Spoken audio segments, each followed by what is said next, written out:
Shutdown Partai Nasdem secara resmi mengumumkan Gubernur DKI Jakarta Anies Baswedan sebagai calon presiden atau capres pada Pilpres 2024. Ketua Umum Nasdem Surya Paloh mengatakan menjelang Pilpres 2024 partainya siap menghadapi pujian maupun kritikan.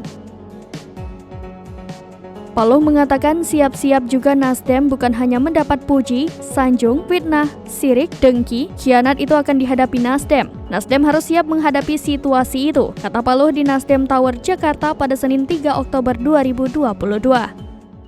Tetapi untuk merealisasikannya, ini diperlukan perenungan, diperlukan strategi, diperlukan kerja keras, diperlukan kesabaran.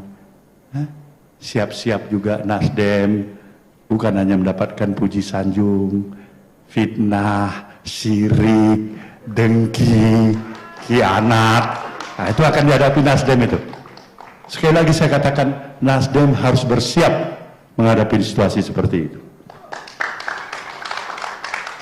Nah, kalau dia mampu mengatasi masalah seperti tadi, dengan tetap memegang nawah itu, niat baik itu, biasanya alam berpihak. Paloh pun memohon kepada Sang Pencipta agar hati masyarakat terbuka dengan diusungnya Anies sebagai capres. Kepada Anies, Paloh menitipkan perjalanan bangsa Indonesia agar menjadi lebih bermartabat apabila terpilih menjadi presiden.